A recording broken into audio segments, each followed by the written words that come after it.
Bonjour tout le monde, je voudrais prendre quelques minutes de votre temps pour vous montrer comment est-ce que vous pouvez créer une vidéo à partir de votre ordinateur, sauvegarder cette vidéo à l'ordinateur et la sauvegarder en fait plus important dans votre compte de YouTube.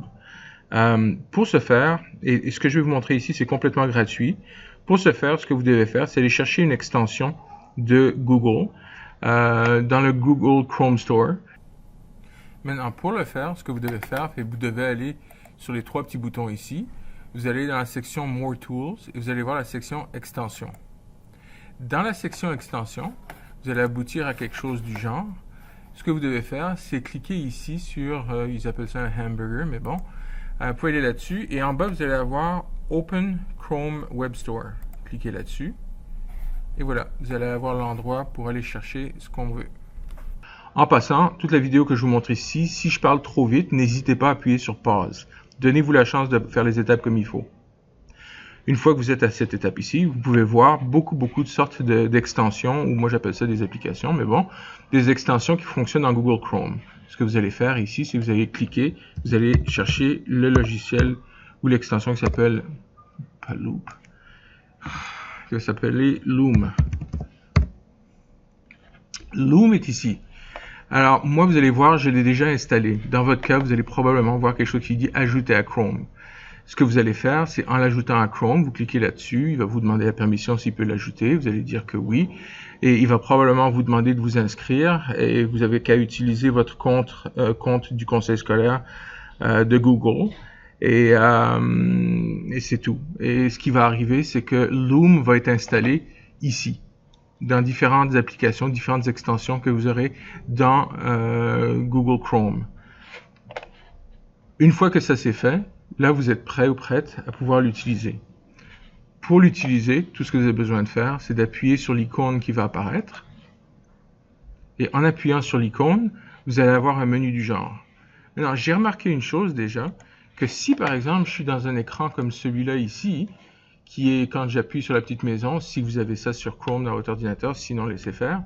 Ben, ce qui arrive, c'est que j'ai pas d'adresse ici dans ma barre d'état.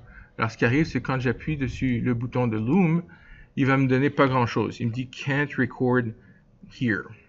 Alors bon, j'ai découvert que si je vais à une adresse qui est existante, en passant ça c'est mon site web que j'utilise dans mes cours, quand j'appuie dessus Loom, là il va me permettre de le faire. Alors, voici l'écran que ça me donne quand je dois faire un enregistrement. Alors, j'ai plusieurs options, puis je vais prendre quelques temps ici pour vous expliquer comment fonctionne le logiciel Loom, qui en passant, il est complètement gratuit, en tout cas de ce moment où je suis en train de vous faire cette démonstration-là, c'est complètement gratuit, et ces gens-là se sont vantés que le machin est gratuit, je l'ai testé, et vous allez pouvoir ensuite télécharger votre vidéo une fois que ça va être fait, télécharger en format MP4, et vous pouvez la sauvegarder sur votre bâton de mémoire ou dans votre compte Google si vous voulez. Moi, ce que je vais faire maintenant, c'est vous montrer un petit peu comment est-ce que fonctionne Loom. Relativement simple. Vous allez voir ici, il y a trois options. La première option vous donne la possibilité d'utiliser votre image. Comme vous pouvez voir ici, je suis en train d'utiliser mon image et je pourrais faire une vidéo en ayant mon visage là. Est-ce que c'est quelque chose qui m'intéresse? Pas vraiment. Puis là, je suis en train de découvrir en même temps que vous. Je peux l'avoir à différentes tailles, mon écran. Si vous préférez faire, par exemple, une vidéo sans votre image, mais quand même avec votre voix, vous pouvez cliquer là-dessus ici. Alors là, ça enlève votre image. Vous pouvez, par exemple, pas faire une vidéo, parce qu'ici, ça vous dit Full Desktop. Full Desktop veut dire que vous allez avoir tout. Non seulement vous allez avoir Chrome, non seulement vous allez avoir Chrome, mais vous allez avoir aussi votre barre d'outils ici en bas. Mais vous pouvez aussi faire Current Tab. Et Current Tab, lui, comme je vous dis, il va juste faire et prendre la vidéo de ce que vous avez sur dans votre fenêtre. Moi, dans mon cas, je vais faire Full Desktop. Maintenant, pour vous assurer si votre audio fonctionne, vous pouvez voir ici, on voit les ondulations dans la section audio. Ça me dit que oui, ça fonctionne. Plus que ça, en général, les autres options sont par défaut, je trouve qu'elles sont très acceptables. D'où ici, ça vous dit bon quel micro ça utilise. Dans mon cas, c'est celui de mon ordinateur, en passant qui est un laptop. Ensuite, ça me dit Control Menu. Si j'appuie là-dessus, c'est pour l'enlever. Puis remarquez qu'en bas à gauche, j'ai plus rien ici. qui veut dire que si je remets ça, hein, vous pouvez voir, j'ai les options pour quand je veux filmer. Puis les 3 petits points ici, c'est pour l'enlever temporairement, pour le remettre. Si je veux enregistrer ici, vous remarquez ici le petit message où ça me dit ici Camera Settings. Ça ici, c'est Cancel Record. Et ensuite, le dernier, c'est Start Recording. Évidemment, le pause. Revenant ici, quand vous allez commencer à enregistrer, ça va vous faire un décompte. Vous pouvez utiliser ça. Moi, je l'utilise. Ça me permet de me préparer psychologiquement à ce que l'enregistrement se fasse.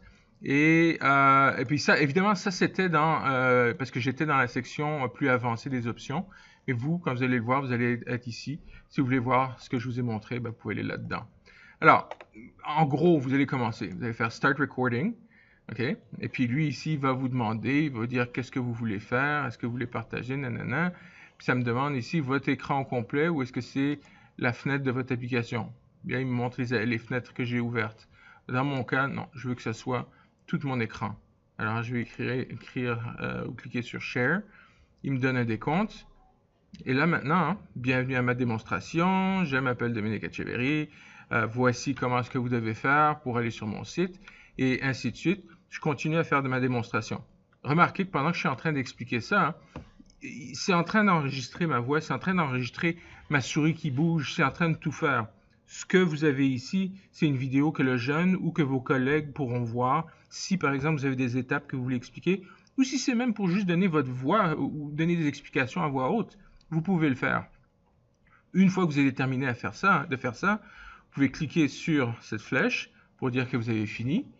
Okay? Dans mon cas, il a fini. Il me dit ici « Copied ». Parfait.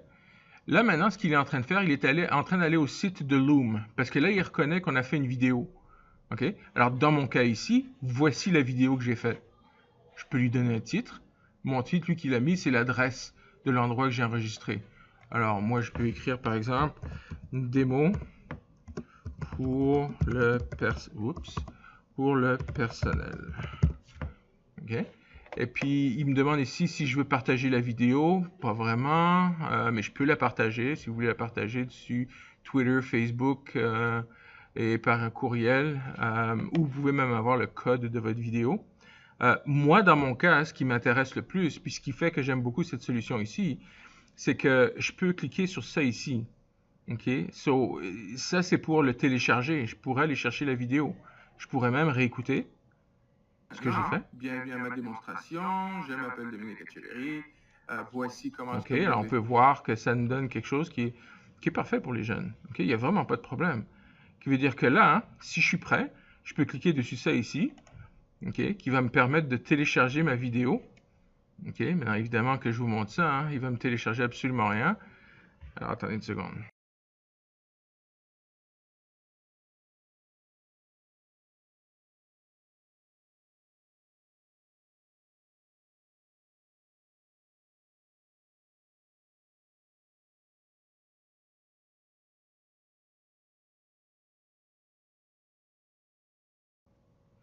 Mais quand je vous ai dit attendez une seconde, ça a été plus qu'une seconde, mais je m'inquiétais un petit peu.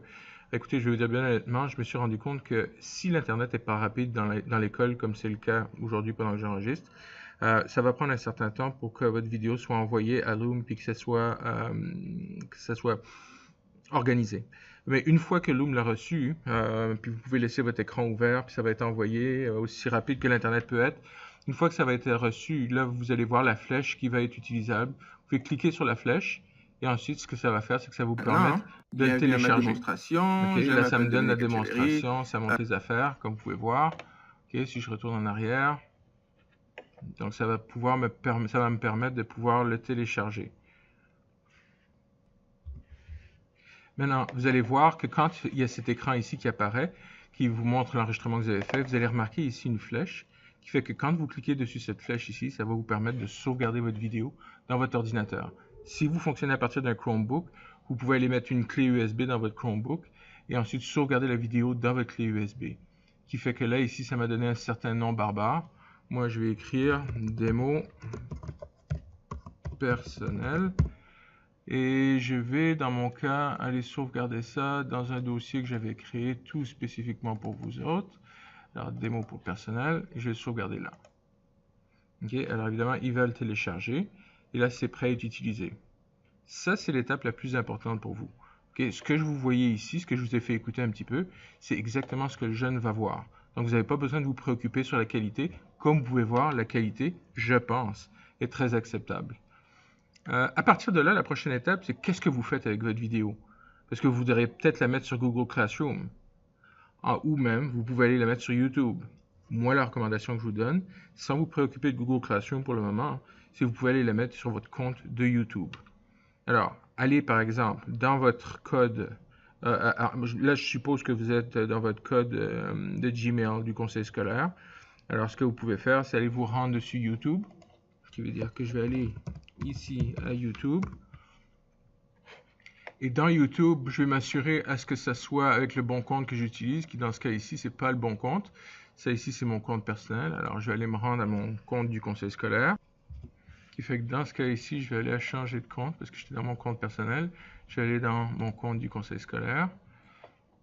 À partir de là, ce que je vais sauvegarder, ça va être strictement des choses professionnelles. Donc là, à partir de là, je peux aller cliquer ici sur le bouton « Mettre en ligne ».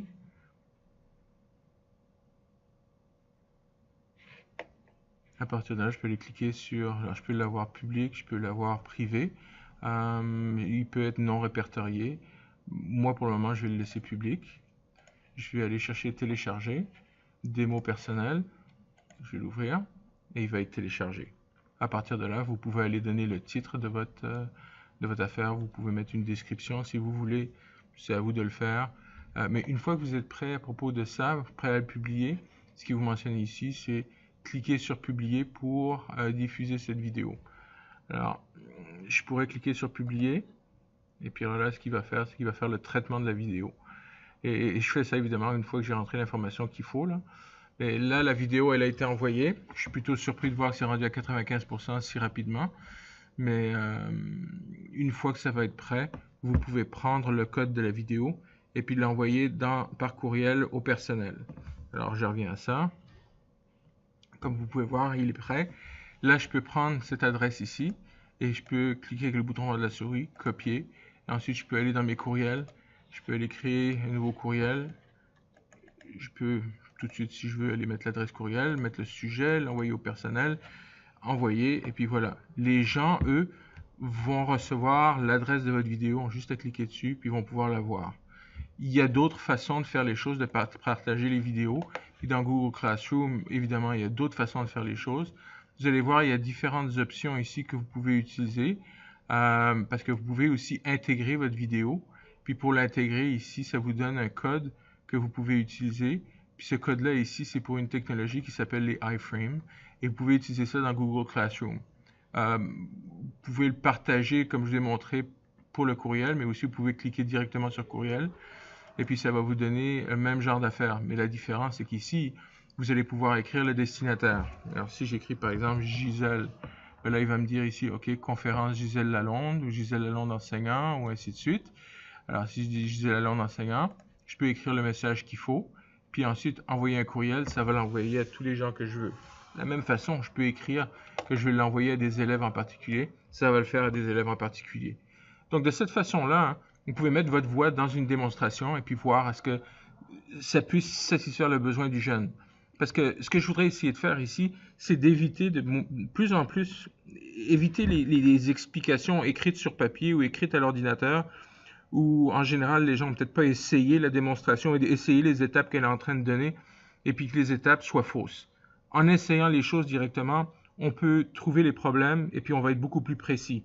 Remarquez ici, quand je vous ai fait cette vidéo, j'ai eu des moments où j'ai eu des questions, j'étais pas sûr de ce que j'allais faire, mais en le faisant concrètement avec vous, j'ai pu avoir des vraies réponses. Gardez en tête, par exemple, que les vidéos que vous faites, oui, vous pouvez les garder à long terme, mais avec le temps, comme n'importe quoi, quand ça vient à l'Internet, ça change, ça évolue. Donc, faites attention à ce que le contenu de votre vidéo n'est pas trop pris du vieux et que l'Internet ne vous ait pas laissé en arrière. Mais bon, c'est tout. J'espère que ça vous aura aidé.